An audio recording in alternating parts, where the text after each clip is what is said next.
Assalomu alaykum hammaga. Demak, bugungi videomiz mana bu bizni tirik tug'adigan baliqchalarimiz, ya'ni gupi va pitsili baliqlari hamda mana bu kichkina ampulyar shilqutlar haqida bo'ladi. Endi bugungi video umumiy obzor bo'ladi, ya'ni anchadan beri sizlar bilan ko'rishmadik. YouTube kanalida anchadan beri yuzmayapman, vaqtim bo'lmayotganligi uchun umumiy video qilaman. Ya'ni qanday ketyapti, nimalar bo'lyapti, ko'payapmi yo'qmi, hamma baliqlar haqida qisqacha ma'lumot beraman. Yangiliklar juda ham ko'p. Bilmadim bitta videoga yetadimi yo'qmi. Asosan buguncha demak tirik tug'adiganlarim haqida bo'ladi. Keyingi videolarimiz xudo xohlasa Afrika siqliklari haqida bo'ladi, chunki u yerda ham yangiliklarimiz bor. Ko'payishni boshlashdi, sababi ancha katta bo'lib o'zini ko'payadigan davriga keldi. Demak, birinchi mavzu albatta mana bu kichkina yoqimtoy, juda ham chiroyli bo'lgan guppilarimiz haqida bo'ladi. Ko'rib turibsizlar, videoda asosan sametslarimiz suzib yuribdi. Mana bitta, ikkita, uchta samka, qolgan hammasi samets, ayoli, erkagi bir-biridan farqlanib turibdi. 30 tacha tuqqanida bitta guppi sotib olgandim, oldingi videolarda bor. O'lib qoldi har xil kasalliklar bilan. Manka degan kasallik bor ekan, ya'ni shunga o'xshagan kasalliklar. Xullas o'sha kasalliklardan hamma baliqlarim o'lib ketdi. Yangi akvarium olib, o'sha yangi baliqlardan qolgan hamma bolalarini mana shunga solib qo'ydim. Demak, pitsilidan ham, guppidan ham qolgan bolalarini solib qo'yib, mana hozir ko'rib turibsizlar, katta qildim. Ko'payishni boshladi. Bitta no tarafi bor. Asosan guppidan misol uchun 25 tacha malok bergan bo'lsa, undan hozir bir 20 tasi tirik qolgan va asosan 60-70% samets, ya'ni xuddi tovuq bilan xo'rozda bitta xo'rozga bir 4-5 ta tovuq to'g'ri kelganda, baliqlarda ham shunaqa. Bitta samkaga bitta samets yetib ortadi. Ya'ni bitta sametsga 3-4 ta samka qo'yib qo'ysanglar bu zo'r.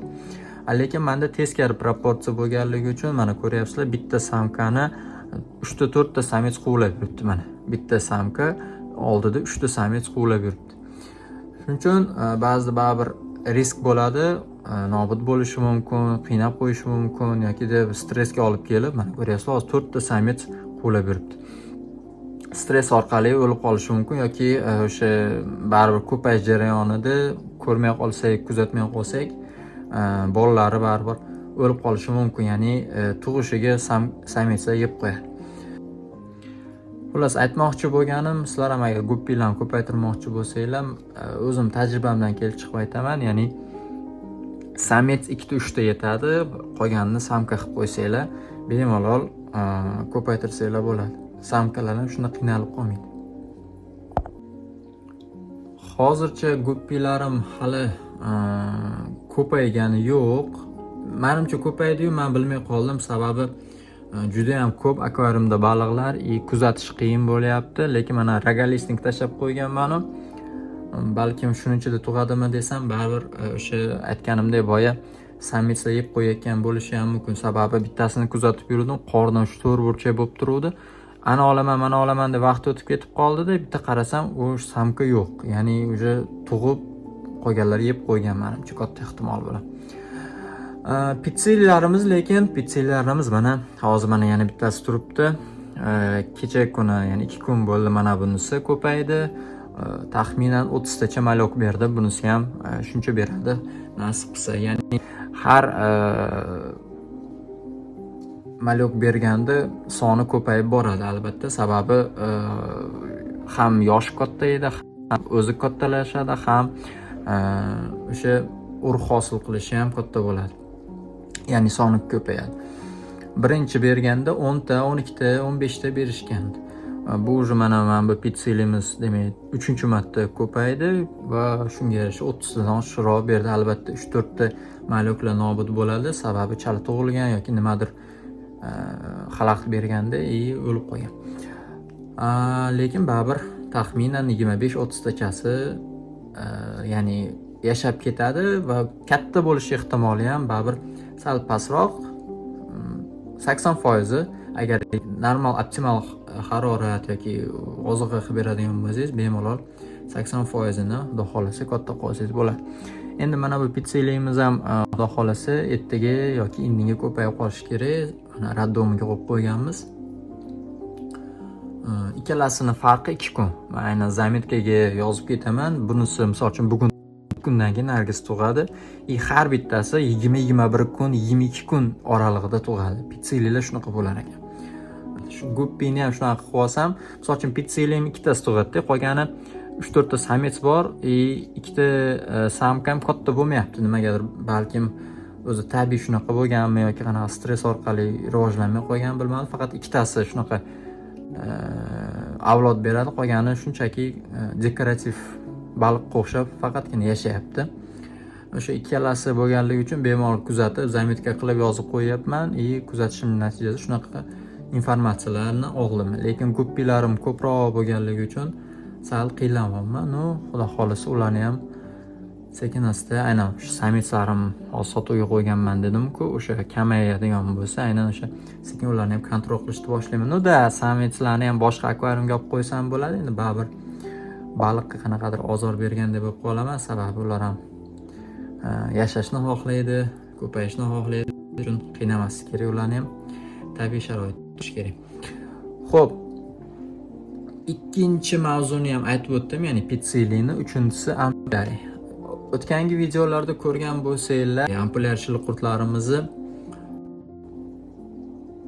ko'paytirish, nimalar qilish, qanaqa usullari bor, qanaqa sharoitda tuxumini yorib chiqadi, hammasini ko'rsatganman va tabiiyki ularimiz, ya'ni o'sha tuxumlarimizdan juda ham ko'p 100 dan oshiq ekranlardan o'sha ampulyarchilar yorib chiqdi va yashab kelmoqda. Endi yo'qotishlar bor, sababi vaqtim yo'q, suvni almashtirishda kech qolaman, chunki qancha ko'p massa hosil bo'lsa, ya'ni qancha ko'p hayvon hosil bo'lsa, mana shu yerda ham hozir kamida bir 60 tacha tirik jonzot suzib yashab kelyapti.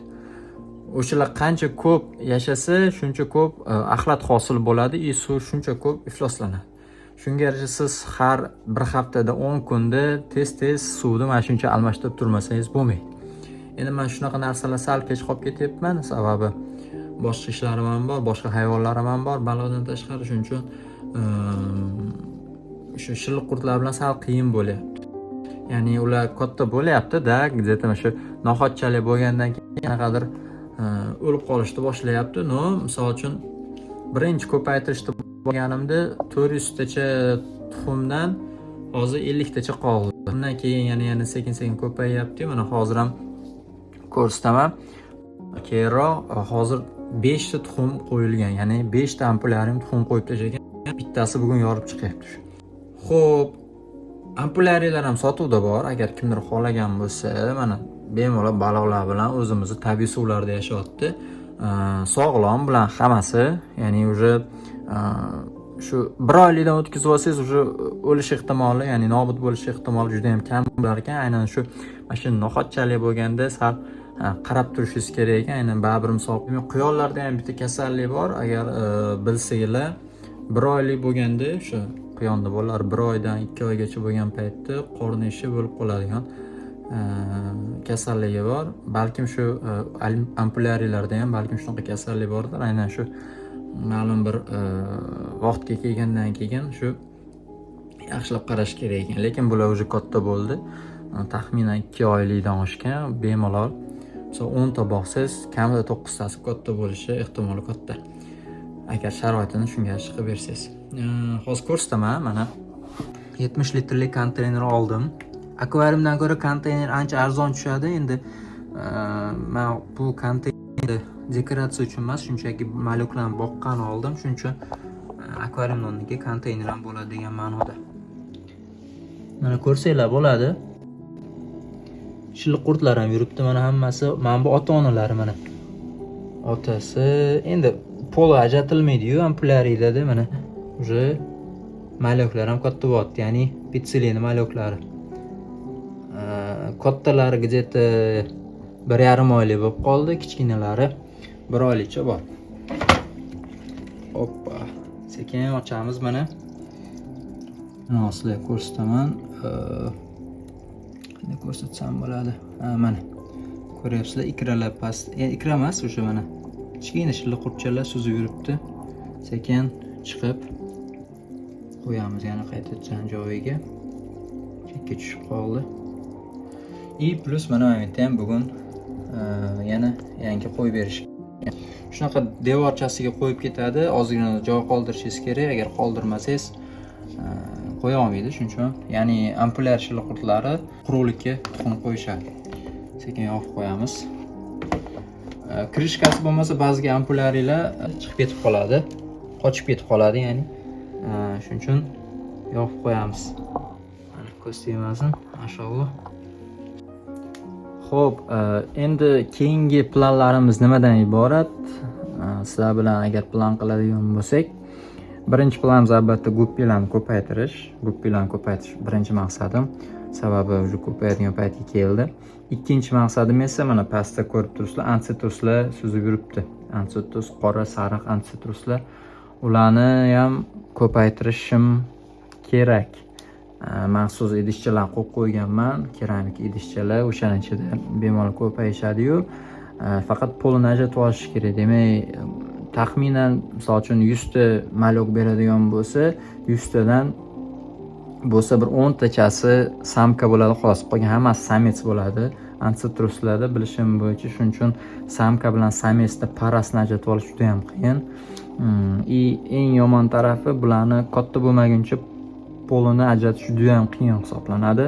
Aynan o'sha faqat somiklar bilan shug'ullangan odamlargina kichkinaligida ajratib olar ekan, ya'ni unda ham kichkina emas, aynan o'sha taxminiy 2 oy 3 oylik bo'lganda ajratib olishar ekan. Lekin juda ham qiyin ekan uni ajratib olish. Shuning uchun 20 tacha soldim. Ya'ni bir juft hosil bo'lsa ham uni keyinchalik ko'paytirishimiz ehtimoli oshadi.